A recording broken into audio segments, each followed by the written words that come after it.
Vous écoutez le Mims Show.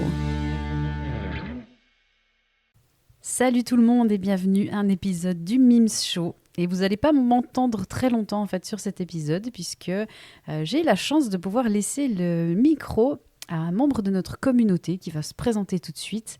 Donc on a eu le droit à un envoyé spécial sur le salon d'Essen, donc je lui laisse les rênes. C'est vraiment un plaisir de pouvoir faire participer les membres de la communauté. Donc voilà, n'hésitez pas si vous avez des idées aussi de ce genre. C'est toujours un plaisir de pouvoir partager ça. Et puis, vous verrez, ça se passera en 2 fois. C'est aussi du partage avec d'autres membres de la communauté. Donc, je laisse tout de suite le micro à Ulysse. Et nous, on se retrouve très bientôt. Ciao, ciao.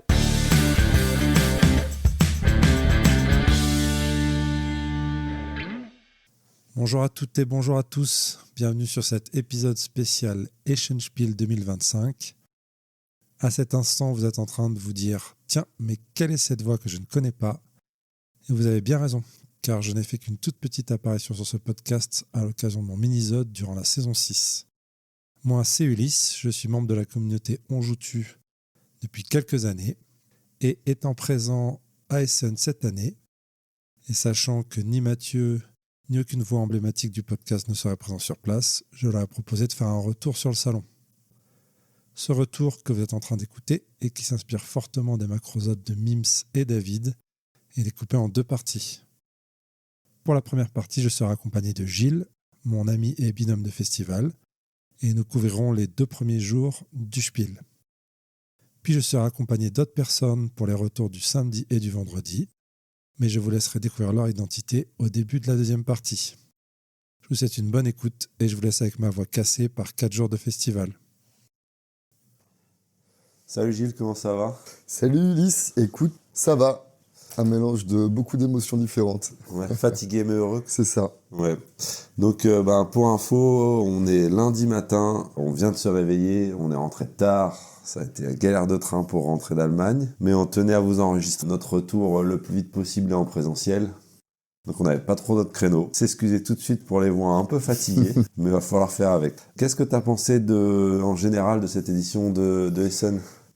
Comme tout le monde, c'était une très bonne édition avec beaucoup de bonnes choses, mais, parce qu'il faut toujours un mais, peut-être pas le truc incroyable qui restera dans les annales, quoi. Ouais, on vous parle tout de suite de ça, mais ouais, c'est ce qui est ressorti de pas mal de gens qu'on a croisés et puis de nous. Beaucoup de très bonnes choses. Peut-être un peu moins voilà, comme disait Gilles, de jeux vraiment exceptionnels où dès la première partie, on a un énorme coup de cœur. Mais vous allez voir quand même qu'il y a beaucoup de choses qui fonctionnent très bien et qui sont très très agréables à jouer. C'était une bonne édition avec vraiment beaucoup de bons jeux. Au niveau de la fréquentation, de la circulation dans le salon, t'as trouvé ça comment par rapport aux autres années ? Il y a 2 ans, la dernière fois qu'on y était, ça avait été vraiment dur. Ouais. En particulier le samedi, on n'arrivait absolument pas à se déplacer dans le salon. T'as trouvé ça comment cette année ? Ouais, sensiblement pareil que les autres années. Un jeudi assez agréable, un vendredi pas mal, samedi dur et dimanche dur, donc beaucoup de monde, quand même. Ouais, moi j'ai trouvé beaucoup de monde aussi, mais j'ai trouvé que c'était un peu plus circulable que dans mes souvenirs. Même s'il y avait du monde, j'ai trouvé que dans l'ensemble, on arrivait à se déplacer, on arrivait à circuler à peu près tout le temps, même dans les moments de rush. Et je me demande si le fait qu'ils aient rajouté un hall, ça n'a pas un petit peu aidé à ça. Ouais, T'as l'impression que ça a été assez non, dur. si. Le jeudi, vendredi, c'était vraiment agréable. Enfin, en dehors du hall 3, qui est le hall des experts et tout ça. Les autres halls, oui, c'était vraiment agréable. Plus peut-être que les fois d'avant, effectivement, t'as raison.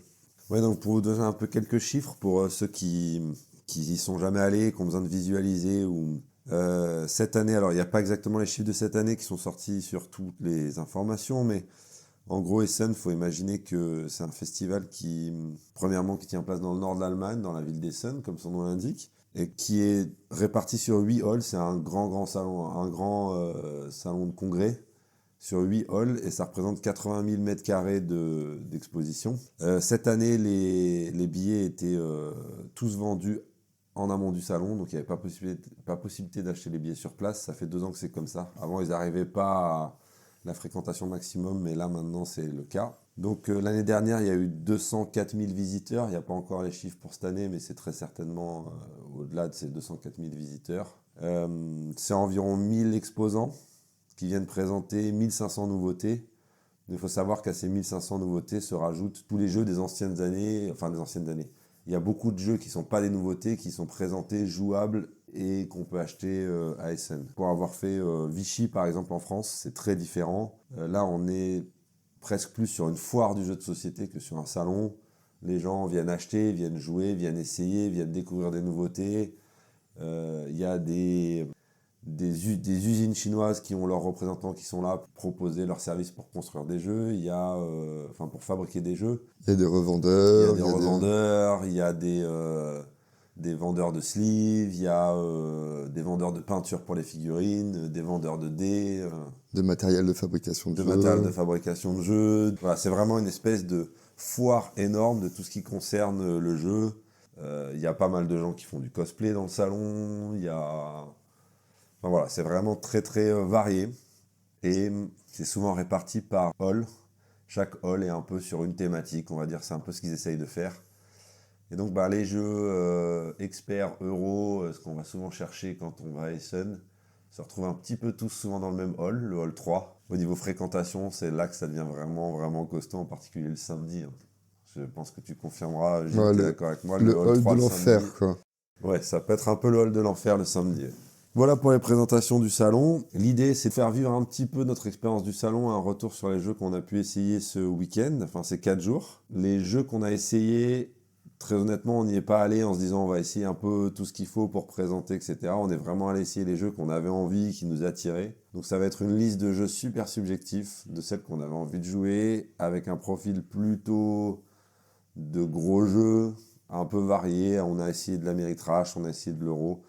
Mais voilà, si jamais il n'y a pas dans la liste le jeu que vous aviez vraiment, vraiment envie d'avoir un retour dessus, on s'en excuse par avance. On a fait ça au feeling, en fonction de ce qui était jouable, en fonction de ce qui permettait de ne pas non plus passer une demi-journée à attendre pour faire une partie. Donc voilà, c'est une liste très subjective, mais j'espère qu'elle vous conviendra.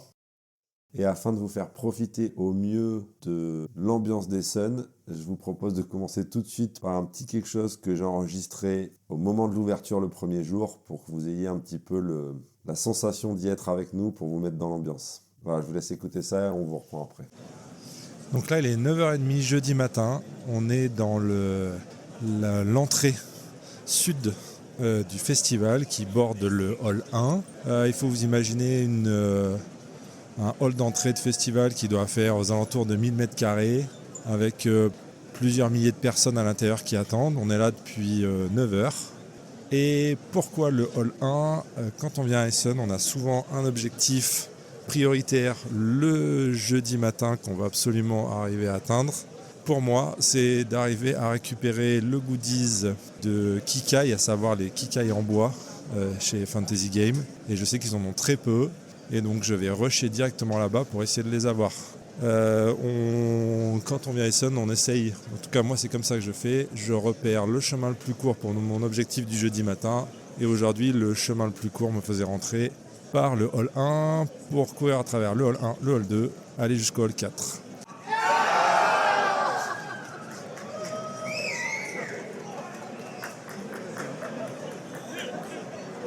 Bon, comme vous avez pu l'entendre, on est à 5 minutes de l'ouverture et ça s'excite fort autour de moi. Et ça y est, c'est ouvert, c'est parti, c'est une marée humaine. Donc là, on va rentrer dans le hall 1 et on va essayer d'aller le plus vite possible vers le hall 4.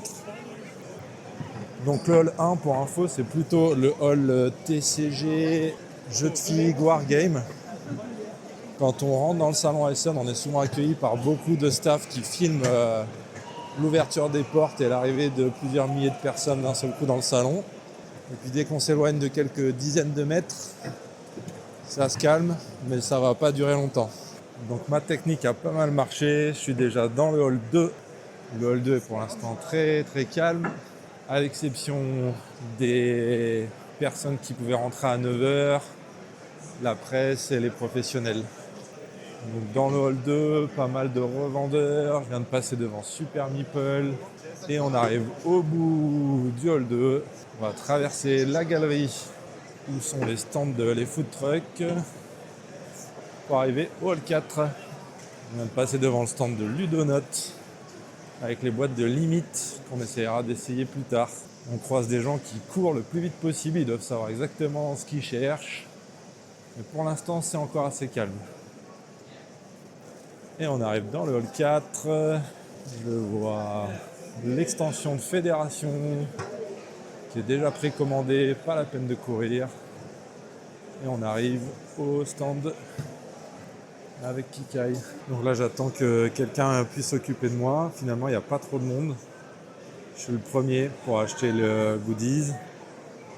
Il y a les boîtes de bricolage aide qui sont à côté de moi, qui sont ouvertes. Très sympa, avec une DA franchement cool et assez originale. Même si elle n'est pas aussi originale que la version japonaise qui était sortie il y a quelques temps. Hello. Bonjour.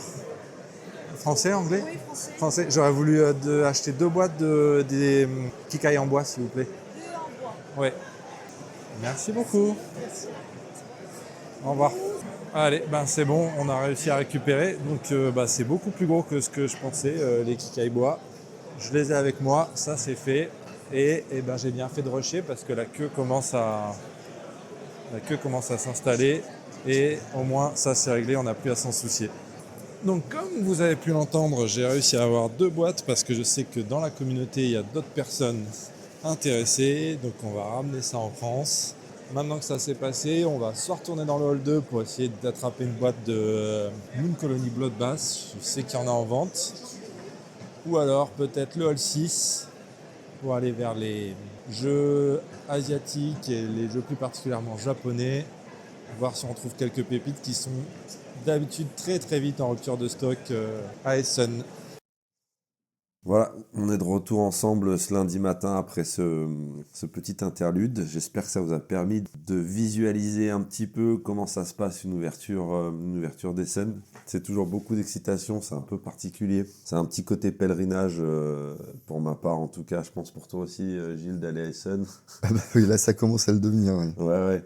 C'est un petit côté où c'est pas juste aller à un salon, il y a l'excitation justement de cette course, de tout le monde qui rentre en même temps, qui essaye d'aller vers les halls qu'il a repérés des jours avant. Donc après être allé chercher cette exclu Essen chez Fantasy Game pour Kikai, pendant ce temps-là, Gilles est allé chercher des jeux qu'il voulait à tout prix acheter aussi. On a essayé d'aller directement sur cet objectif-là. Puis on s'est mis à attaquer, à jouer. Et le premier jeu qu'on va vous présenter, qu'on a réussi à jouer à Essen, c'est Fortunes of Scandler Bay. Donc je vais vous l'épeler Scandler parce que je suis pas sûr que je le prononce très bien. Ça s'écrit Scundrel. Comme ça, si vous voulez le chercher sur BGG, vous pourrez trouver. Donc c'est un jeu 1 à 4 joueurs, 75 à 120 minutes. Alors je vais vous donner les poids des jeux sur BGG en sachant que c'est des jeux qui ont très très peu de commentaires pour l'instant, donc les poids restent très relatifs, mais ça vous donnera une idée de où ça se situe. Là on est sur un 3 sur 5 sur BGG, donc expert, pas un énorme expert, mais on va dire le début d'expert. C'est un jeu qui est édité par Shieldfox Game. Alors les designers, je suis désolé si je saccage les noms, mais c'est Vegard Illensen Stilrud, Ellis Svensson et Asmund Svensson, et illustrateurs Billy Christian et Sylvan Leroy. Dans Fortune of Scandler Bay, on joue un équipage pirate qui va se déplacer le long d'un parcours, un petit peu pour comparer avec quelque chose qui a le même thème dans Maracaibo, sauf qu'au lieu de faire plusieurs tours, on en fera un seul. Et au niveau thématique, il y a une composante un peu fantastique où on va combattre différents monstres. Donc comment fonctionne le jeu? Dans Fortune of Scandler Bay, on a une main de cartes qu'on va compléter au fur et à mesure. On joue des cartes qui ont 3 types d'actions différentes. Petite particularité du jeu, une des actions, qui s'appelle recruter, va nous permettre donc d'augmenter notre nombre de pirates, mais surtout, au fur et à mesure de la partie, de créer un moteur, puisqu'à chaque fois qu'on va jouer une carte recrutée d'un type de couleur, on va rendre toutes les autres actions de ce type de couleur de plus en plus fortes. Donc c'est assez sympathique comme mécanique. Le reste va être assez classique sur de la gestion de ressources et de la gestion de son équipage qu'on va pouvoir envoyer à terre pour effectuer des actions typiques de la mythologie pirate, déterrer des trésors, commercer dans un port, ou on va pouvoir déplacer son bateau sur la carte pour combattre des monstres qui vont rapporter différents bonus et différents systèmes de scoring à la fin de la partie. Le scoring à la fin de la partie se fait principalement sur des systèmes de majorité sur les endroits où on a placé son équipage et ses pirates. Le jeu est une course. Donc il y a différentes étapes. À chaque fois qu'un joueur va passer ces étapes-là, on va avoir une phase d'entretien, on va devoir nourrir son équipage et on va avoir des malus si jamais on n'y arrive pas. Ce qui crée une dynamique aussi intéressante puisqu'un joueur peut décider de rusher la partie s'il pense qu'il est en bonne position pour l'emporter et mettre tous les autres joueurs un peu dans une situation plus compliquée en leur forçant à faire plus souvent de l'entretien et à nourrir leurs pirates. Voilà pour l'explication sommaire du jeu. Qu'est-ce que tu en as pensé, Gilles ? J'ai bien aimé. De toute façon, c'est ce qu'on va dire sur la plupart des jeux. J'ai bien aimé, ça marche bien, ça tourne bien. Après, comme c'est un jeu de course, comme c'est un truc où ça se passe par étapes, et il y a plein d'enjeux qu'on n'a pas pu voir parce qu'on est à peine allé jusqu'à la première étape. J'ai bien envie, je suis bien curieux de savoir, de faire une partie complète pour voir comment cette sensation de course joue dans la partie. Mais les mécaniques marchent bien, c'est fluide. Ouais, moi je rejoins Gilles, hein. Vous allez voir, on va dire ça souvent sur beaucoup de jeux. Essen, on n'a pas la possibilité, puis même des fois pas l'envie, parce que c'est pas mal bruyant, et de faire des parties complètes. Donc on fait des petits bouts de démo pour essayer de prendre le feeling du jeu. Mais des fois on a la sensation de mince, c'est difficile de se faire un avis catégorique parce que j'aurais besoin d'aller au bout d'une partie. Donc très envie d'y rejouer personnellement. J'ai trouvé ça dynamique, les tours s'enchaînent vite, très très joli. J'ai beaucoup aimé la DA, je sais pas si ça te parle. Ouais, très joli. Hein. La DA est très sympa, l'univers est cool. Voilà, les jeux de pirates, moi je trouve ça toujours très sympa. Je vais classer pas mal de jeux aujourd'hui comme ça, en envie ou non d'y rejouer. Moi je valide mon expérience et j'ai vraiment très envie d'y jouer, de voir exactement ce que le jeu permet comme dynamique sur une partie complète. Donc voilà, ça c'était Fortune of Candler Bay, premier jeu qu'on a testé à Essen, et je vous redonne juste le nom de l'éditeur, Chili Fox Game, comme ça si vous avez envie de rechercher le jeu vous pouvez. Après ça on a essayé Pulitzer. Donc Pulitzer c'est un jeu de Trangis Games, je ne les connais pas, je ne sais pas ce qu'ils ont fait avant. C'est un jeu par David Vaquero avec à l'illustration Juan David Vargas. C'est un jeu pour 1 à 5 joueurs, 60 à 120 minutes pour un poids. Toujours pareil à prendre avec des pincettes, mais un poids BGG de 3 sur 5. Donc pareil, on est plutôt sur un jeu expert moins. On joue des journalistes qui sont en compétition pour obtenir donc le Pulitzer, faire la meilleure enquête possible. Et Gilles, je te laisse expliquer le jeu si tu veux. Donc déjà sur le jeu, ça a été expliqué par un des designers du jeu, une personne espagnole qui parlait très mal français. Donc, anglais tu veux dire. Très mal anglais, Oui. pardon.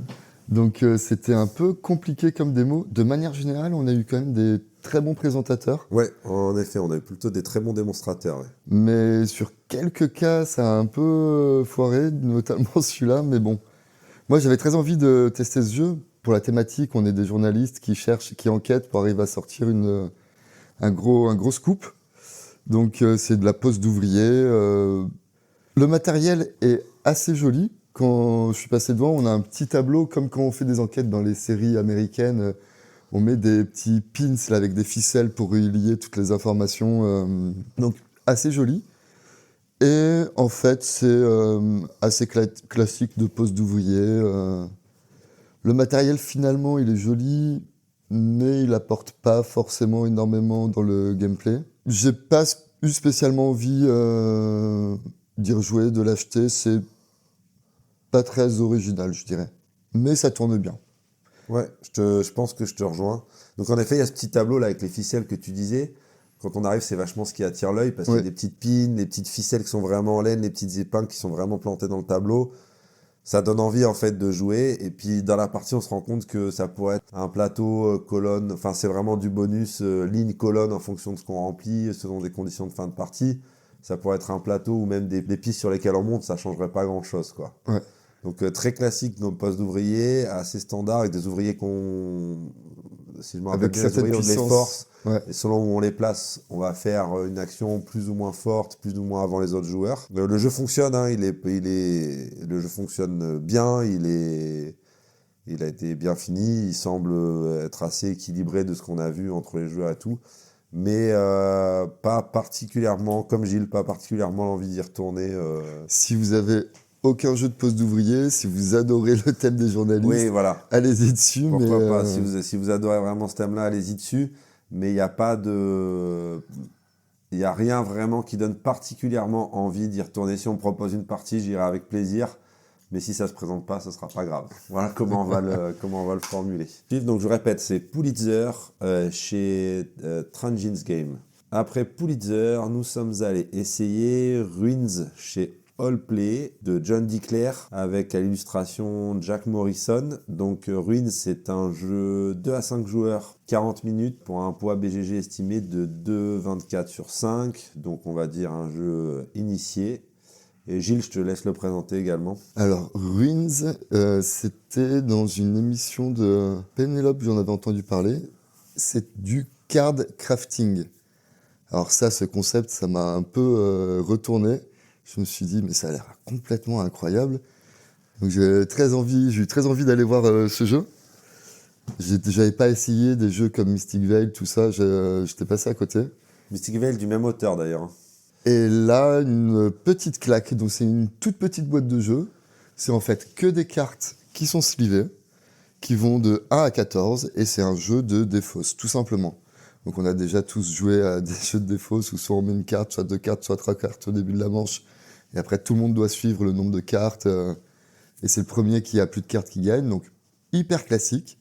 Sauf que là, la petite innovation, c'est que au moment où on joue sa carte, on a la possibilité d'acheter des upgrades dans une rivière devant soi, où en fait, c'est des cartes transparentes qu'on met à l'intérieur de la sleeve et qui rajoutent des pouvoirs sur la carte qu'on joue. Donc il est là le mécanisme de la carte crafting. Et en fait, ça marche vraiment très bien. Enfin, moi, j'ai adoré personnellement. Ouais, j'avais jamais vu quelque chose comme ça. C'est un petit jeu d'apéro qui se passe très bien. T'en penses quoi, Ulysse ? Ah, je suis 100% d'accord avec toi. J'ai eu un coup de cœur aussi. Je dirais que c'est un jeu de cartes d'ambiance, d'apéro, comme tu dis, mais pour joueurs. C'est ça qui est sympa, je trouve. Il y a ce truc, c'est un jeu de défausse, c'est ce qu'on a tous fait déjà plein de fois, qui est très simple. Mais il y a des petites mécaniques de construction, de jouer ses ressources au bon moment pour acheter les petites sleeves transparentes qui se mettent à l'intérieur de la carte, qui créent une petite mécanique en plus qui le rend un peu plus gamer que ce qui serait purement jeu de défausse qu'on jouerait avec ses grands-parents ou... Oui, non, mais Ouais. il y a une certaine profondeur, effectivement, dans la gestion de... Du timing. Après, il y a un petit truc sympa aussi, où on a une carte transparente qu'on peut mettre dans les sleeves, et qui fait que ça devient ta carte pour toute la partie. Parce qu'après, les cartes, on les remélange, on les redistribue, et donc on peut se retrouver avec la carte qu'on a dit que c'était la nôtre dans l'autre jeu, et la personne doit nous la donner. Enfin, il y a un petit truc de profondeur, de stratégie un petit peu dans ce jeu, effectivement. Mais je pense que c'est hyper ludique, quoi, de manipuler ces cartes transparentes. Ouais, c'est très ludique, ouais. Donc même si c'est pas des gamers, je pense que c'est Non, oui, je pense que ça peut plaire à tout le monde, mais c'est vrai que ce que je disais, c'est plutôt dans le sens que ouais, ça rajoute un petit... si on veut le jouer avec un peu plus de profondeur stratégique, c'est possible. Comme disait Gilles, il y a ce truc où on peut revendiquer la carte, parce que sinon la carte retourne dans le paquet, remélangée, donc on se retrouve avec des cartes très fortes qu'on a craftées en partie qui peuvent aller à un autre joueur, mais deux fois dans la partie, on peut revendiquer une carte qui nous reviendra toujours dans la main si elle est tirée du paquet, parce qu'elle peut aussi dans la manche d'après rester dans Oui, il doit la rester pioche. 3 cartes. Et oui, il dans la reste 3-4 pioche. cartes dans la pioche, donc elles reviennent quand même très souvent. Au début, les cartes sont assez faibles, et en fait, en fin de partie, on se retrouve avec des cartes qui sont complètement pétées. Et c'est ça aussi, c'est très satisfaisant dans ce truc de créer des combos avec ces cartes qui deviennent très fortes. Et quand on achète l'upgrade, elle est tout de suite jouée. Et ça aussi, c'est un des points forts du jeu, parce qu'il n'y a pas de je vais upgrader une carte et peut-être elle me reviendra plus tard. Non, je la joue et tout de suite elle devient forte, tout de suite j'ai son pouvoir, et en plus elle me reviendra plus tard. En plus de ça, le jeu est magnifique, moi je trouve personnellement. Beaucoup. Ouais. Le jeu est vraiment pas cher pour ce qu'il propose, puisque de souvenir c'était 17 €. €. Ouais. Il y a quand même pas mal de matos, des sleeves, tout. Non, rien à dire, j'ai beaucoup aimé, je pense que ça s'est entendu, j'ai Gilles vraiment aussi. adoré. Donc c'est Ruins chez Allplay, très envie d'y rejouer, mais on a tous les deux acheté une boîte, donc on va y rejouer, ça y a pas de doute. Après Ruins, on est allé Alors là, je vais vous parler d'un jeu qui n'a même pas de page BGG, donc c'est pour vous dire, comme c'est le genre de choses qu'on peut trouver à Essen en détour d'une allée. Donc le jeu s'appelle Yotei, Y-O-T-E-I, avec une barre sur le haut, je ne sais même pas comment s'appelle cet accent. C'est un jeu qui est fait par une boîte japonaise qui s'appelle Kumagera. On est tombé au détour d'une allée dessus. L'esthétique du jeu est magnifique, c'est ce qui nous a attiré principalement. Mais j'ai même pas beaucoup d'informations concernant le designer et tout ça à vous donner, puisque il n'était pas écrit sur la boîte, à moins que. Oui, ce qui nous a attiré aussi, parce qu'il faut se rendre compte qu'il y a des très grands stands d'éditeurs, il y a des plus petits stands d'éditeurs assez classiques où il y a des affiches, des kakémonos, le jeu, etc. Mais des fois, les éditeurs essayent de vraiment mettre une certaine ambiance dans leur stand. Et là, pour Yotei, en fait, on s'est arrêté aussi parce que ils avaient fait une petite ambiance salon japonaise avec une petite table trop mignonne, des petites lampes japonaises trop Des mignonnes. tatamis, on jouait assis Ouais. sur un tatami. Voilà, ils avaient vraiment réussi leur coup. Ils étaient venus en nombre avec une belle équipe qui était très motivée par le projet. Alors, je crois que j'ai retrouvé. Donc, les auteurs-illustrateurs, il ne s'est pas détaillé lequel est lequel, mais donc c'est Yuri Fan et Maria Kato. Pour vous présenter vite fait, donc comme disait le Gilles, le stand était vraiment top. Le jeu, c'est un jeu de construction de ville, on va dire un peu...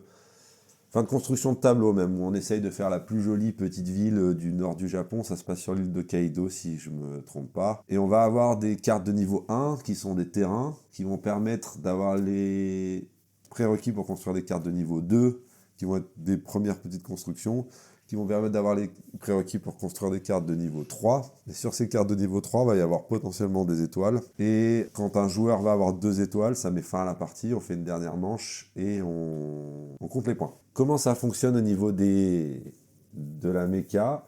En gros, on a des ouvriers qu'on va placer sur les cartes, chacun son tour, pour réclamer la carte. Mais pour pouvoir... Alors, on peut poser son ouvrier, mais pour récupérer la carte à la fin du tour, on regardera si on a les prérequis. Et on peut gagner les prérequis en cours de manche. Donc, ce qui est intéressant, c'est qu'on peut poser ses ouvriers sur une carte qu'on ne peut pas encore avoir, parce qu'on veut la revendiquer, et en essayant avec ses autres ouvriers de récupérer les ressources pendant le même tour. Donc ça, c'est assez malin de pouvoir essayer de gérer son timing, et des fois de se rater, parce que les autres personnes ont pris les ressources entre-temps.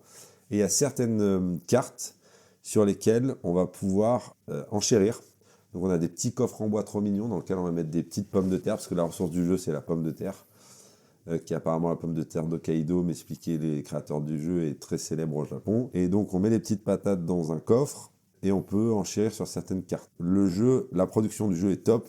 Tous les éléments sont soit des très jolies cartes, soit des petits éléments en bois. Enfin, tout est vraiment super chouette. Moi, j'ai vraiment beaucoup aimé le jeu. Malheureusement, ils avaient que quelques dizaines de copies. Du coup, ils ont vendu ça qu'aux influenceurs. Ils m'ont dit qu'aux gens qui pouvaient faire de la pub à leur jeu. J'avais sûrement un pull on joue-tu. J'ai essayé de dire que j'aurais la possibilité de le faire passer à Mathieu, David ou Benji, mais ça n'a pas suffi. J'ai pas réussi à récupérer une copie. Assez déçu de pas avoir une copie parce que le jeu, ils m'ont proposé de me l'envoyer du Japon, mais au niveau frais de port, ça va être injouable, je pense. Et le jeu était vraiment très mignon, très chouette, très fluide, très belle découverte d'Essen. Gilles, est-ce que tu veux rajouter quelque chose dessus? Parce que tu as moins eu l'occasion. Ouais, il n'y de avait jouer. qu'une seule place, donc du coup, Ouais. j'ai pas pu jouer.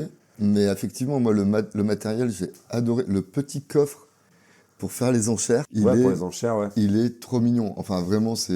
C'est vraiment super. La qualité de production, c'est une petite boîte avec une petite boîte magnétique avec tous les jeux dedans. Franchement, tout est top. Bon, en plus, c'est même pas super cher, hein, c'est 30 €. C'est pas par rapport à tout ce qui. Enfin, à la qualité du matériel. Ah ça ouais, semble par rapport à la super, qualité, ouais. Mais voilà, ils n'avaient pas de boîte et ils n'avaient pas reçu leur stock pour Essen, donc ils n'avaient que quelques dizaines de boîtes, donc ça n'a pas été possible d'en ramener une copie. Mais à suivre, si jamais ils sont preneurs d'éditeurs en Europe, s'ils arrivent à trouver un éditeur pour ramener ça en Europe, à suivre. Donc c'est Yotei, Y-O-T-E-I, par Kumagera. Après ça, on est allé essayer Railway Boom, qui avait un petit peu buzzé dans la preview list BGG. Donc Railway Boom, pardon. C'est un jeu de Hisashi Hayashi et Simone Luciani. Je vois qu'il n'est pas listé sur BGG, mais je crois qu'il y a Simone Luciani dans les co-auteurs. C'est chez Arclight Game et à l'illustration, on a Monsieur Yann O'Toole. Et ça se ressent parce que le jeu est magnifique et avec des super iconographies. Railway Boom, c'est un jeu de développement de réseau ferré au Japon. 2 à 4 joueurs, 60 à 120 minutes. Pas encore de poids sur BGG parce qu'il n'y a pas assez de notation. Je dirais que c'est un jeu expert quand même. Tu confirmes avec moi, Gilles? Oui. C'est plutôt, on est à peut-être 3,5 sur 5 ou quelque chose dans ce goût-là. Et c'est un jeu de train, mais c'est un jeu 100% basé sur un système d'enchères. Vous allez enchérir pour tous les éléments du jeu. À chaque tour, vous enchérissez pour récupérer des locomotives, pour récupérer des technologies, pour récupérer des wagons, pour récupérer la ville Des dans stations, laquelle vous partez, des stations. C'est la station qui va vous donner le nombre de voies ferrées que vous pouvez déployer. Donc tout est basé, c'est un système. Chaque round est composé de... On va enchaîner aussi sur le scoring de fin de partie. Donc pour récupérer les contrats de comment on va scorer en fin de partie, c'est aussi tout aux enchères. Sauf que chaque enchère se fait avec une ressource différente. Donc on a des productions de ressources et chaque enchère est liée à une ressource différente. Donc on va pouvoir un petit peu gérer comment on dépense ces ressources pour être fort sur l'enchère qu'on a envie de remporter. On aura du mal à remporter toutes les enchères dans un tour, mais voilà. Donc assez original pour un jeu de train. T'en as pensé quoi, Gilles? Moi, j'ai vraiment bien aimé.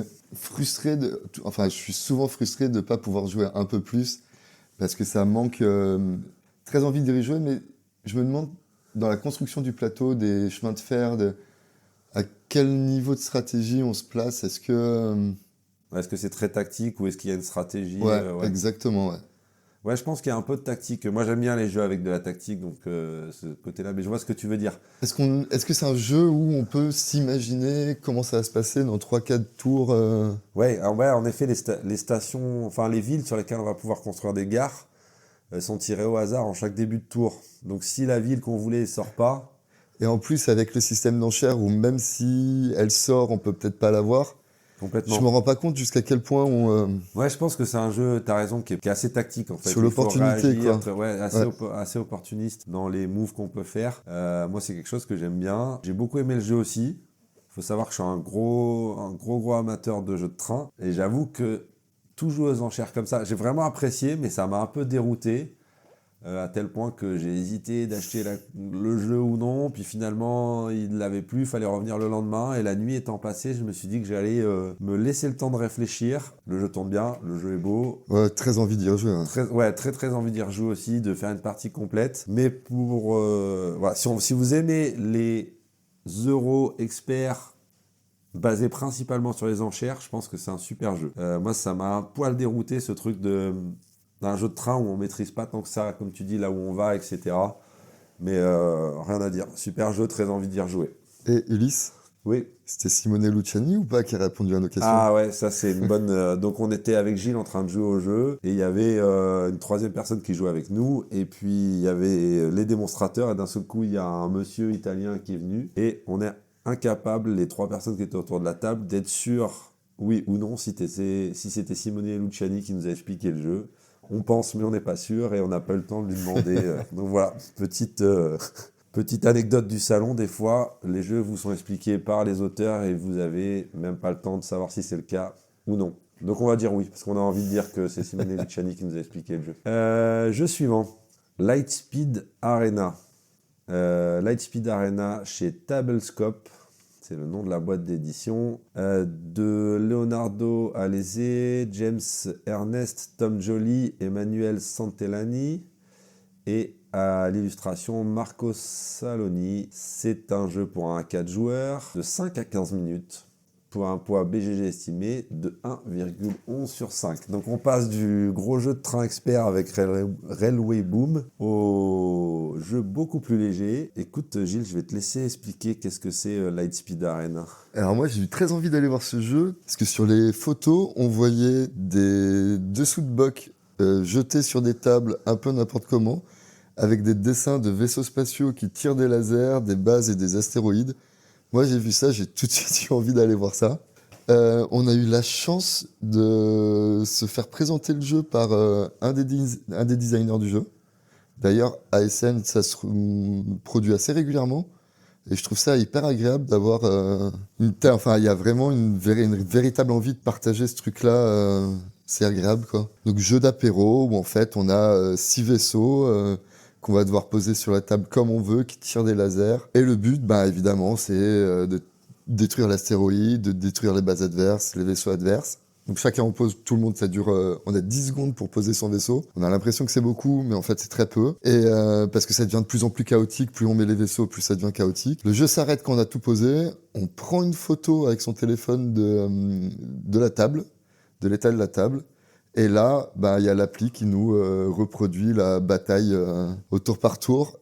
Et donc comme ça, on peut voir à un moment donné, ah tiens, il y a un vaisseau qui détruit. Donc le vaisseau que j'avais mis, qui avait une initiative après, qui devait shooter ce vaisseau, en fait, il shoot pas ce vaisseau, il shoot ce qu'il y a derrière, bah c'est mon vaisseau, oh non. Et donc c'est hyper chaotique, c'est hyper sympa, très bon jeu d'apéro. J'ai pas hésité très longtemps avant d'en prendre une boîte. Ouais, c'est très très fun, je suis d'accord avec toi. Très chaotique. Ouais. Je pense qu'en jouant beaucoup de parties avec les mêmes personnes, ça peut devenir beaucoup moins chaotique. Je pense qu'on peut commencer à maîtriser un peu ce qu'on fait. Mais sur une première partie, c'est ultra chaotique. C'est un super jeu d'ambiance. Je pense que si quelqu'un a même la possibilité de diffuser la bataille sur un écran, Il y a moyen une de se télé, marrer, un ouais. vidéoprojecteur, machin, il y a moyen vraiment de rigoler, de bien rigoler. Le jeu est joli, la qualité de production est sympa, c'est vraiment des grosses tuiles épaisses, genre un peu Sous-boc, là, un ouais. peu dessous de verre. Ça marche très bien, un peu trop chaotique pour moi, puis j'étais pas sûr d'avoir le public pour le sortir, mais je comprends que t'es craqué Franchement, parce que c'était marrant. ouais, Ouais. c'est vraiment très très marrant. Il y a, Et puis on voit la bataille se résoudre devant ses yeux. L'appli est super bien faite, elle ouais. gère tout toute seule. Ouais. Et puis il y a la planète au centre de la table qui en fait représente la règle pour la partie. Donc ils ont fait plein de planètes différentes, donc chaque partie peut être vraiment très très différente. Ah oui, oui, l'astéroïde que tu peux Ouais, poser. Et en fait, selon la face où vous le mettez, il y a le nom de la règle qui est écrit un peu stylisé dessus. Et l'application va reconnaître ce mot et va intégrer la règle liée ou non à l'astéroïde dans la résolution de la bataille. Donc il n'y a vraiment rien à configurer. Il faut juste prendre une photo. et, L'appli, elle reconnaît tout ce qui se passe sur la table et elle résout le combat. Elle reconnaît les points de vie, l'initiative des vaisseaux, l'initiative des bases. ouais, c'était vraiment C'est top, marrant. vraiment, vraiment, vraiment très chouette pour les gens qui aiment les jeux. Super ambiance, qui sont pas gênés par le fait qu'il y ait une app, parce qu'il y a des gens qui aiment pas, mais moi ça me gêne pas forcément. Et par avoir un truc en temps réel qui va générer beaucoup. Enfin, c'est un jeu qui. Je vais reprendre ce que disait Tom Vasel de Dice Tower là-dessus. C'est un jeu qui se joue debout. Ouais, C'est un jeu où on est autour d'une table et ça crie, ça jette des trucs. Et voilà, c'est vraiment ce genre de sensation que ça génère. alors juste quand même une petite remarque, le coup de l'appli, en fait ça fait pas partie de la mécanique de jeu, ça nous permet pas de jouer, c'est juste une fois qu'on a fini de jouer, ça facilite le... Ah oui, bien sûr, oui. Bien sûr, ouais, ça. Si vous voulez jouer sans appli, c'est complètement possible, hein. C'est juste un peu compliqué de tout compter avec les initiatives, les trucs, Ouais, puis je crois qu'ils avaient fait, ils ont fait ce qu'ils appellent un downgrade kit. Parce que quand ils ont fait la campagne Kickstarter, les gens leur ont dit mais qu'est-ce qui se passe si j'ai plus d'appli? Donc on peut acheter un sac avec des sac jetons, qui est dans une enveloppe avec marqué à ouvrir uniquement s'il n'y a plus de technologie disponible et avec des ficelles, des jetons, des ficelles pour faire les lignes de vue, etc. Très chouette. J'y rejouerai avec plaisir sur ta copie. Super jeu d'ambiance chaotique. Je pense qu'il peut très très bien marcher avec le bon public et la bonne soirée. Quelque chose à rajouter? Non, non. Donc Lightspeed Arena, 1 à 4 joueurs, chez Tablescope. À la suite de Lightspeed Arena, on a fini le salon. C'était pas mal pour une première journée déjà. Et on a eu la chance de croiser Sophie et Brice, enfin même de passer beaucoup de temps avec Sophie et Brice sur ce SN 2025. Sophie et Brice, c'est des membres de la communauté On Joue Tu, que je connais sur le Discord et que j'avais eu l'occasion de rencontrer déjà au week-end On Joue Tu. Et c'était vraiment chouette d'avoir d'autres joutus pour partager le salon. Et pourquoi je vous parle d'eux à ce moment-là? Parce qu'en fait, dans l'hôtel où ils étaient, la salle de conférence est ouverte le soir pour jouer. Donc ça nous a permis de tester d'autres jeux en soirée Et on a pu tester le premier soir un gros morceau, puisqu'on allait tester Recall, que Gilles avait acheté le matin même. Donc Recall, c'est la suite spirituelle de Revive. C'est un jeu pour 1 à 4 joueurs, 90 minutes, pour un poids estimé de 3,50 sur 5 BGG. Ça me semble assez juste. C'est un jeu de Helge Meissner, Christian Amundsen-Odsby, Gjetty Svensson et Anna Wermelund. Je suis désolé si j'écorche les noms. Et avec l'illustration Gjermund Bone et Rhys Kiff. C'est publié chez Alien Games. Il va y avoir plein d'éditeurs différents parce que je pense que c'est un jeu qui va être localisé sans aucun souci en français et dans d'autres langues. Recall, c'est un gros jeu euro avec un système de sélection d'actions qui me fait un peu penser personnellement à Nucleum. Pas de construction de réseau, hein, mais vraiment purement pour la sélection d'actions. On a des clés qui vont activer des actions quand on les joue sur notre plateau. Et ces clés vont pouvoir être améliorées au cours de la partie. Enfin, on va pouvoir acheter des nouvelles clés et les améliorer, comme avec les tuiles train dans Nucleum. Et les nouvelles clés vont avoir des actions dessus. Donc quand on va les jouer, on va faire l'action de l'endroit où on les pose sur son plateau personnel, plus l'action de la clé. Et quand on ne peut plus jouer ou quand on ne veut plus jouer, on va faire une action qui s'appelle Recall, d'où le nom du jeu, qui est de reprendre toutes ces clés dans sa main pour pouvoir les rejouer. Et ça va nous donner des bonus sur le plateau en fonction des bâtiments qu'on a construits et enlevés sur son plateau. Donc un peu comme l'action dans Nucleum où on récupère toutes ces tuiles et qui nous permet de scorer des points de victoire, des ressources, etc. Donc cette mécanique d'action, elle va nous permettre de nous déplacer sur un plateau de tuiles hexagonales qui vont être révélées au fur et à mesure de la partie et d'y construire différents bâtiments, d'y récupérer des ressources, d'y construire certains éléments qui vont nous donner du scoring de fin de partie, de récupérer différents bonus, de monter sur différents tracks. Et ces tracks-là, il y a 3 pistes sur lesquelles on va monter, et ces 3 pistes vont nous permettre de rencontrer des civilisations disparues, 3 civilisations, qui vont nous permettre de rajouter des actions jouables à notre tableau d'action. Ouais, à notre tableau d'action, exactement, merci. Donc là-dessus, presque un côté un petit peu, pas comme SETI qui fait vraiment un scoring différent de fin de partie, mais on va découvrir des nouvelles façons de jouer en montant sur ces pistes. Donc un mélange de pas mal de petites mécaniques déjà revues dans d'autres jeux, mais ça fonctionne très très bien. Il y a trop rien à dire, c'est assez... Il n'y a pas vraiment une mécanique où on fait « Waouh, ça j'ai jamais vu, c'est super original ». Par contre, tout tourne bien. Ça a l'air super équilibré, ça tourne bien. Ça se joue en 15 tours. Donc au début, on avait un peu peur parce qu'on s'est dit « Waouh, ça va être super, super, super long ». Mais en fait, les tours vont très vite puisque un tour, c'est une action pour chaque joueur, que ce soit poser une clé ou les récupérer. Donc je pense que c'est un jeu, une fois qu'on le maîtrise bien, tu dirais quoi 2 heures. C'est assez... Donc, il faut aussi se remettre dans le contexte. On a fait notre première journée des scènes. On est très fatigué en sortant. On était cuits. Il y a beaucoup de bruit, on marche beaucoup. Ouais. On se pose à, je sais pas, il devait être 21h30 ou un truc comme ça, où on se pose sur la table et on commence à lire les règles. On commence à dépuncher, à lire les règles à 21h30, ouais. Et après, on commence à jouer, je sais pas, il devait être 22h, 22h30. Ouais, facile, ouais. Donc... c'est dur de bien mesurer en étant fatigué comme ça, en essayant un jeu, mais moi j'ai bien aimé le matériel. La clé, en fait, quand tu la joues, tu la glisses dans le plateau qui est double couche. Ouais, ça a une fonction. Ouais, il est double couche, il est ouvert en dessous, ça a une fonction quand même. Enfin, ça fait. C'est assez satisfaisant un peu jouer, d'aller mettre sa clé. Serrer sa clé à l'intérieur. Il y a un petit point rouge qui arrive dans un trou sur le plateau, ça fait vraiment comme si on l'avait allumé. Ouais, c'est assez sympa. Donc... Bon, après, c'est gadget, hein, mais... C'est complètement gadget, ça sert à rien, mais ça joli. apporte au plaisir de jeu. Moi, j'ai bien aimé le matériel du jeu. Et après, le jeu en soi, oui, il n'y a pas du tout d'effet waouh, mais ça marche très bien. Ouais. C'est un très bon euro. J'ai passé un bon moment. Très bon moment, j'y rejoue avec plaisir. Ouais. Même plusieurs fois si on me le propose, il n'y a aucun souci. Voilà, le seul petit bémol, c'est qu'il n'y a vraiment pas de... Au niveau du scoring, il n'y a aucune origine. Il n'y a pas d'originalité. C'est un jeu qui propose un truc très bien, très bon, avec pas énormément de prise de risque. Voilà. Mais c'est totalement recommandable si vous aimez ce genre de jeu.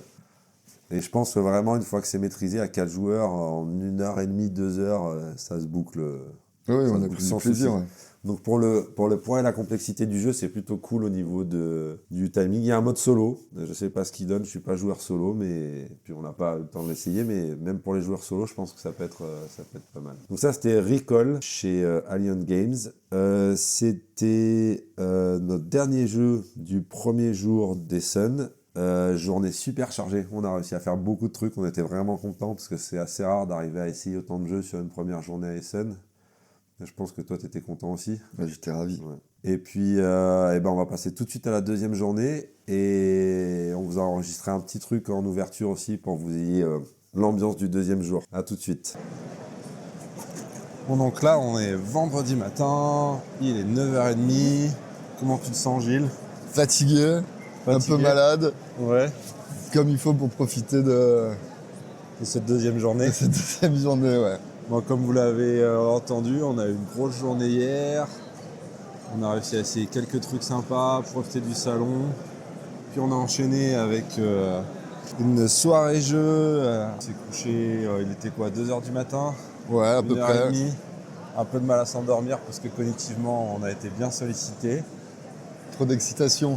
Ouais, ça redescendait pas. Cette fois, on rentre par une entrée un peu différente.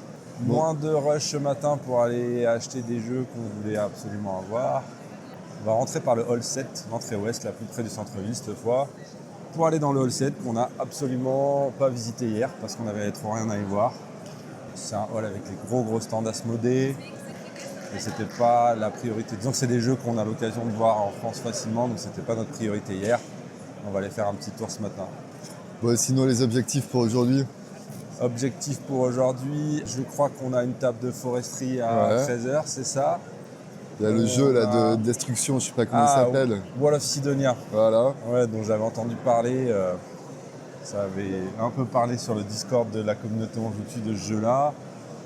Il est là, j'avais jamais testé. Je me suis dit que c'était l'occasion d'aller se tirer dessus avec des catapultes. Franchement, ça donne envie, ouais. Ouais, je pense que ça te donne envie aussi. Et donc, après cette petite mise en ambiance direct sur place, on attaque avec les jeux qu'on a essayés donc ce vendredi à Essen. Premier jeu qu'on a essayé, Rolling Seas, donc un roll and write de Nuts Publishing, 1 à 6 joueurs. Je pense principalement bien à 1, non? Je pense que tu seras d'accord avec moi, Gilles. C'est principalement un jeu solo, mais qui peut se jouer à plus assez bien, parce qu'on joue on joue en simultané. 30 à 60 minutes. Ils disent un poids de 3 sur 5 sur BGG, ça me semble un peu élevé, non? C'est peut-être un peu plus léger que ça. Ouais. On va dire initié plus. C'est un jeu qui a été fait par George Jaros, à l'illustration Liz Fletley. Et c'est une réédition, avec une DA plutôt sympa.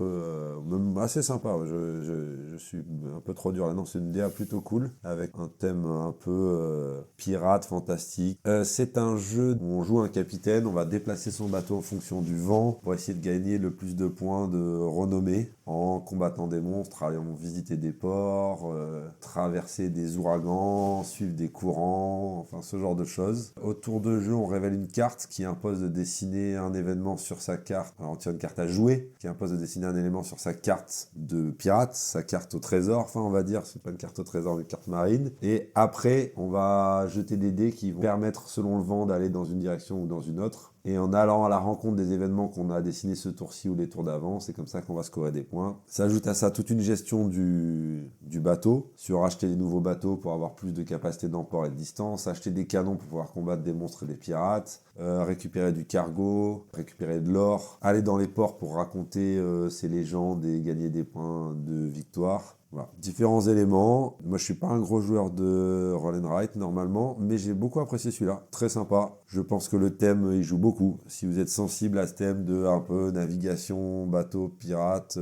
c'est vraiment chouette. Personnellement, le fait d'avoir cette gestion de bateau et le déplacement sur la carte, j'ai beaucoup aimé. Voilà, donc j'y rejouerai avec plaisir. C'était Rolling Seas chez Nuts Publishing. À la suite de ça, on avait réservé une table pour un jeu qui avait un petit peu buzzé dans la preview BGG, Forestry. Forestry, c'est un jeu de Pink Troubadour créé par Michael Piecci et comme illustrateur. Alors, je suis désolé, je risque d'écorcher le nom. C'est Michal Rejniek. Pour un à 4 joueurs, 70 à 120 minutes. Pour un poids estimé BGG de 3, ça me semble cohérent. 3, Ouais, ouais, ouais. on est sur un jeu expert. C'est un jeu avec une mécanique de sélection d'action assez classique, puisqu'en fait, on a un nombre de points d'action qu'on peut dépenser par tour et qu'on peut faire augmenter. Et tel type d'action, ça va prendre tant de points. Tel autre type d'action, ça va prendre telle autre quantité de points. On a 2 entités sur le plateau qui nous permettent de faire des actions différentes. On a Manager. un manager qu'on peut envoyer sur différents endroits pour récupérer des contrats qu'on veut compléter, pour récupérer certains éléments, pour améliorer des bâtiments qui vont nous permettre de récupérer des revenus quand les autres joueurs viennent dans nos bâtiments pour faire l'action du bâtiment. Et après, sur le plateau, qui est assez joli, il est rond, et puis il y a la présence d'une forêt au milieu qui est représentée par des hexagones. On a un véhicule de chantier qui est fait avec un petit meeple et un véhicule d'abattage qui permet en fait de se balader dans la forêt, et aussi bien qui peut récupérer des ressources en abattant des arbres que permettre à la forêt de se régénérer en plantant des arbres. Donc principalement son action à lui, ça va être récolter, replanter, et aussi il permet de construire des bâtiments sur le plateau. Le jeu, c'est vraiment un jeu de combo. Je fais telle action qui me débloque tant d'améliorations qui me permettent... donc ça va créer beaucoup d'actions en chaîne. Des fois, avec un seul point d'action, on va faire une action qui va débloquer une deuxième action, qui va débloquer une troisième action. Et c'est vachement basé là-dessus, sur un jeu d'optimisation, d'arriver à faire le plus d'actions avec les points d'action qui nous sont alloués en allant comboter. Le jeu est joli. Enfin, moi, personnellement, je trouve, je sais pas ce que t'en Ah, je le penses. trouve super joli. Ouais. Le jeu est vraiment Le très plateau joli. rond comme ça avec Le plateau rond, c'est c'est très agréable. ouais. Je disais en plaisantant sur place que c'est le jeu qui peut réconcilier la team industrie et la team nature, puisqu'on est dans une esthétique très nature, mais avec une réalité quand même très industrielle D'abattre pour récolter les ressources, de construire, du bûcheronnage, avec ce truc où on essaye en même temps de gérer la forêt au mieux pour qu'elle soit replantée, réutilisable. Voilà, donc j'ai trouvé que c'était très bien, ça fonctionnait très bien. Encore une fois, ce qu'on dit sur beaucoup de jeux dans ce débrief des Sun, il n'y a pas de mécanique ou de scoring ou de petit twist qui dit « Ah ouais, ça c'est vraiment très original, j'ai jamais vu ». Je pense que c'est un jeu qui fonctionne beaucoup par le thème. Si le thème vous plaît, si ça vous parle, ce truc-là de gestion de forêt, à la fois avec un aspect très jeu industriel et puis en même temps une esthétique très nature, je pense que c'est un jeu qui peut tout à fait trouver sa place dans une ludothèque. Encore une fois, j'y rejouerai avec plaisir. J'ai pas senti le besoin de le rajouter à ma ludothèque, mais j'y rejouerai avec grand plaisir. Gilles ? Moi, j'avais envie d'essayer ce jeu surtout pour son message. Donc le fait c'est très bien, on a besoin de couper des arbres pour construire des maisons, mais il faut aussi penser à replanter parce que on en a besoin, donc il faut le préserver. Donc le message, moi, c'est là-dessus que j'avais envie d'essayer. Et effectivement, thématiquement, c'est assez bien réussi, quoi. Mais j'ai déjà des jeux avec ces mécaniques-là dans ma bibliothèque. Je suis pas assez fan du truc de cette thématique non plus pour me dire je vais le prendre, quoi. Et est-ce que tu trouves, je rebondis sur ce que tu dis sur la thématique, parce que moi aussi j'avais ce truc-là qui m'intéressait vachement, de me dire c'est un jeu avec un aspect un peu industriel, et avec le truc de un peu la thématique qui va bien, dont on préserve la forêt et tout. Est-ce que tu trouves que c'est vraiment bien représenté dans le jeu ? Parce que personnellement, je vais te dire pourquoi je te pose cette question, j'ai trouvé que c'était un petit peu pas facile comme façon de faire, mais disons que on replante pas pour régénérer la forêt, on replante pour pouvoir la recouper. Et je sais pas s'ils ont vraiment réussi à bien retransmettre ce truc d'associer l'exploitation forestière à la préservation forestière. Alors, sur le message, c'est fait. Enfin, la mécanique, c'est ça. C'est tu coupes, tu construis, tu replantes. Tu coupes, tu construis, tu replantes. Enfin, donc sur la mécanique, c'est une mécanique principale de replanter et donc, le message, il est répondu là-dessus. En revanche, c'est vrai que maintenant que tu le dis, en fait, une forêt, ça prend du temps un arbre, ça prend du temps à repousser. Et il n'y a pas du tout cette logique-là dans le temps, tu peux décider de beaucoup abattre, Mais dans ce cas-là, dans la réalité, il te faudra un petit peu de temps que ça repousse pour pouvoir continuer à battre ce qu'on n'a pas dans le jeu. Ouais, j'ai trouvé que ça ça manquait un peu aussi, ouais, je suis d'accord Il avec y a un toi. côté réaliste qu'il n'y a pas en fait. Ouais, on peut, si on a les points d'action, on peut couper, replanter, recouper Voilà. dans le même tour. Et j'ai trouvé que ça perdait un peu, ça nuisait un peu à l'esprit général du jeu qui était d'essayer d'avoir un jeu qui fait interagir un truc plus industriel et un truc plus conservation de la forêt, etc. Je trouvais que ça manquait un petit peu là-dessus. Ouais. Il y a quelques trucs très légers, on va pouvoir construire des petits tokens qui vont être des habitats pour la faune, mais ça reste anecdotique. Mais je trouve ça déjà bien de. Oui, D'habitude, dans les jeux, c'est. Ouais, ils en ont rien on à prend des foutre, ressources, on construit. Ah là, on rajoute un petit truc maintenant. Ouais, Il faut essayer de. je suis d'accord avec toi, mais c'est vrai que j'espérais un peu plus Je comprends. qu'ils appuient sur ce côté de la ressource, elle est compliquée à régénérer, donc utilisez-la à bon escient, quoi.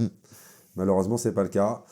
Toutefois, voilà, j'ai rejoué avec plaisir, le jeu fonctionne très bien et est très très très joli. Donc c'était Forestry chez Pink Troubadour. Le jeu d'après, c'est pas une nouveauté, c'est un jeu dont on a déjà entendu parler sur la chaîne On Joue Tu. Mais pour Gilles et moi, c'est la première fois qu'on jouait, on avait vraiment envie de l'essayer. Donc on va vous en faire un débrief très rapide, mais c'est Wall of Sidonia, donc qui est auto-publié. Malheureusement, je ne trouve pas le nom de l'auteur en même temps que je vous parle. Wall of Sidonia, jeu uniquement pour 2 joueurs, 30 à 120 minutes, 2 sur 5 sur BGG, tout ça, ça semble très cohérent. C'est un jeu de catapulte. Est-ce que tu peux nous en parler rapidement, Gilles, pour les gens qui seraient passés à côté de Wall of Sidonia? Comme moi. C'est le jeu dont je rêvais quand j'avais 10 ans et que j'ai jamais eu.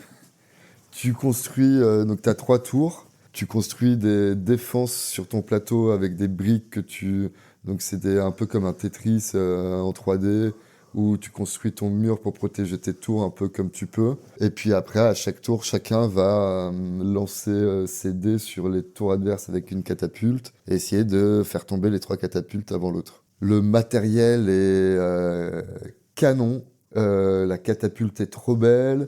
Il y a un petit viseur pour quand tu tires la catapulte, tu vois le petit viseur pour essayer de bien viser. Il y a une échelle de puissance sur la catapulte pour voir la force que tu mets pour que le coup d'après, tu vas faire plus fort, moins fort. Il y a une jouissance quand on voit. Il y a une possibilité. Donc après, c'est un jeu où ils ont rajouté un système de cartes pour faire que c'est pas juste un jeu où tu envoies des boulets de canon pour détruire les châteaux. Donc il y a un petit peu de toute petite stratégie. Tu peux arriver à débloquer des nouveaux boulets de catapulte là. Donc c'est pas des dés, mais c'est des énormes rochers, c'est une énorme enclume. Enfin c'est vraiment vraiment vraiment fun.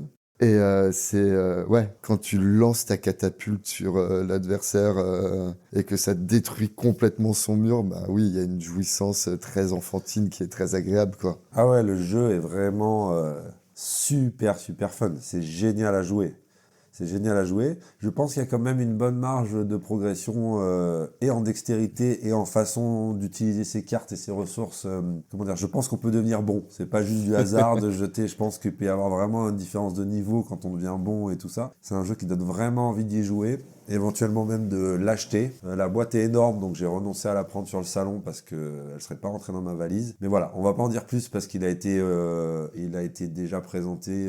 On en a déjà parlé sur cette chaîne, puis c'est un jeu qui a maintenant 2 ou 3 ans, ouais, 2023, donc 2 ans. Mais Wall of Sidonia, c'est absolument génial. Jouissif. Ah ouais, c'est absolument jouissif, c'est génial. Vous balancez des enclumes, des rochers et des troncs à la gueule avec une catapulte. C'est top. Voilà pour la journée du vendredi. On a fait pas mal aussi de balades, regarder les stands, voir un peu tout ce qui se passe dans le salon. Donc on a joué un petit peu moins de jeux, mais c'était sympa aussi. Et le soir, on a à nouveau rejoint Brice et Sophie dans la salle de conférence de leur hôtel pour une soirée jeu. On était tous super fatigués, pas envie de lire une nouvelle règle. Et Brice avait fait l'acquisition d'une version pimpé de Ra de Rainer Knizia. Donc pareil, c'est un jeu loin d'être nouveau parce qu'il est de 1999. Mais pour Gilles et moi, c'était une découverte. Donc je ne vais pas vous faire toute la tout le pédigré du jeu parce que c'est bien connu. Mais on n'avait jamais joué à Ra, c'était une découverte et c'est un énorme coup de cœur pour moi. J'ai vraiment adoré. Donc si vous n'avez jamais joué à Ra, je vous encourage à essayer. C'est top. Je trouve qu'il y a une sacrée parentalité avec... Enfin que Nidavellir c'est pas mal inspiré de Ra, mais en réussissant beaucoup moins bien. L'original est bien mieux que la copie sur ce coup-là. Je trouve que Ra est peut-être le meilleur jeu d'enchères auquel j'ai jamais joué. Je sais pas ce que tu en penses. Ah, j'ai adoré. Moi, j'étais passé complètement à côté de ce jeu. Et je suis pas forcément le plus grand fan des jeux d'enchères. Mais là, ça marche tellement bien. C'est tellement fluide, c'est tellement rapide. Il y a quelque chose qui se joue sur le plateau. Une des parties qu'on a faites, en fait, il y a un système où on pioche des tuiles qu'on pose dans une rivière. Quand la rivière elle est suffisamment intéressante, ben, la personne à qui c'est le tour, il peut décider de lancer l'enchère à ce moment-là. Celui qui met la valeur la plus grande récupère les tuiles qu'il y a dans la rivière. Et ensuite, on essaye de faire le plus de points possible avec ces tuiles. Et il y a un système que quand tu pioches une tuile rouge, ben, à ce moment-là, tu lances une enchère automatiquement, même si tu n'avais pas spécialement envie. Et quand tu as pioché un certain nombre de tuiles rouges dans ton tour, la partie est finie, les enchères sont finies. Donc si tu n'as pas eu le temps de récupérer des tuiles, tant pis pour toi. Mais on a fait une partie où on a pioché, je sais pas, plein de tuiles rouges d'affilée. C'était pas possible, quoi, rationnellement, qu'on en pioche autant d'affilée. Donc il y a des trucs qui se jouent à table qui sont marrantes. J'ai adoré. Non, ouais, franchement, une super découverte. Un vieux jeu, mais voilà, on voulait vous en parler pour encourager tous ceux qui ne l'ont pas encore essayé à l'essayer. C'est vraiment, vraiment top. Très bon achat, Brice. Très bon achat, Brice. Ouais, t'as bien raison d'avoir acheté ça. C'est donc sur la découverte de l'excellentissime Ra que s'est conclue notre deuxième journée au Eschenspiel. Avant de passer à la suite, je voulais aussi faire un signe à l'auditeur dont je tue qui a reconnu mon pull autour d'une table de Ruins chez Allplay. Salut à toi si tu écoutes cet épisode. Et enfin, avant de nous quitter avec Gilles, on tenait à vous faire part de notre retour d'expérience sur nos différentes venues à Essen, afin peut-être de décider d'autres auditeurs et auditrices dont je tue de franchir le cap et de nous rejoindre dans les années à venir. Je vous laisse donc en notre compagnie pour ces petits tips qu'on souhaitait vous donner au sujet du Eschenspiel. De quoi tu voudrais nous parler un petit peu des petits tips sur le salon, Jules? Alors, avant des tips, quand même, c'est un salon international. Donc, pas besoin de parler allemand. Ouais. Il n'y a aucun problème. Sans un seul mot d'allemand, ce qui est notre cas, Ouais. Gilles et moi, vous pouvez tout à fait aller au Eschenspiel et passer un super salon. Au niveau de l'anglais, c'est quand même bien de comprendre. Ouais, au minimum, il faut comprendre l'anglais. Et parler, les gens sont sympas, ils prennent le temps, ils font des efforts. S'il y a quelqu'un qui parle anglais dans votre groupe, vous n'avez pas forcément besoin de parler anglais. Par contre, le comprendre, c'est bien parce que toutes les explications de règles sont en anglais. Ouais. sont en anglais.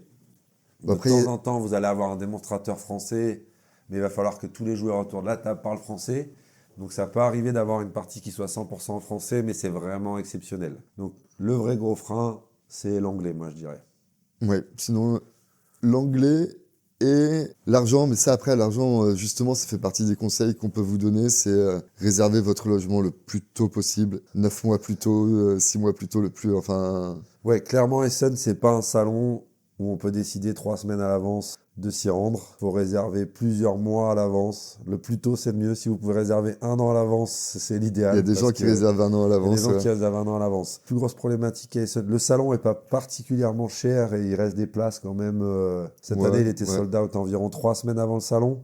C'est une centaine d'euros pour les 4 jours de salon, donc ça fait un budget, mais par rapport au reste, c'est pas le plus compliqué. La grosse partie compliquée, c'est le logement. Parce que il y a 200 000 visiteurs, comme je disais, au salon, dans une ville qui en compte 600 000. Donc en fait, tout est saturé et c'est impossible de se loger au dernier moment. Donc si vous prévoyez de visiter Essen, ce que je vous encourage à faire, parce que c'est vraiment, vraiment une expérience top, il faut vraiment réserver longtemps à l'avance. Sinon, sur les conseils qu'on peut vous donner, on n'arrive pas à sortir du salon. Une fois qu'on est dedans pour la journée, le salon est tellement grand qu'on n'arrive pas à sortir. Donc il faut bien penser le matin à partir avec tout ce que vous aurez besoin pour la journée, à savoir nourriture et de quoi boire si vous le souhaitez, puisque la nourriture à l'intérieur du salon est excessivement chère et pas toujours très très bonne. C'est pas mal d'avoir des sacs, mais à la fois un trop gros sac, ça rend la circulation dans le salon un peu compliquée. Top bag, c'est Le tote vraiment bag, c'est l'idéal. Ouais. En sachant qu'il y a des consignes à tous les points d'entrée du salon, vous pouvez aller poser, moyennant 2-3 euros, vous pouvez aller poser vos sacs dans la journée une fois qu'ils sont bien pleins pour les récupérer le soir. Il y a une seule ligne de métro qui amène au salon. Et pareil, ça c'est un peu le truc galère. Prévoyez du temps. Il faut arriver super tôt. Enfin, il faut prévoir de la marge le matin pour aller au salon. Sinon, vous serez dans l'heure de pointe du métro. Ce sera frustrant et vous arriverez en retard. Mais en revanche, ce que j'avais trouvé, là, pas cette fois-là, mais le coup d'avant, on avait pris un logement qui était un peu plus loin, donc on avait pris le bus. Et en fait, ça marche très bien aussi. Le bus, ça marche bien, ouais. Au niveau des transports, il n'y a pas trop de soucis. Je pense que vous pouvez être un peu partout dans SN. Ouais. Vous serez à 20 minutes, 30 minutes au pire du Messeux. Et puis, que vous dire de plus sur le salon lui-même? Il faut repérer avant.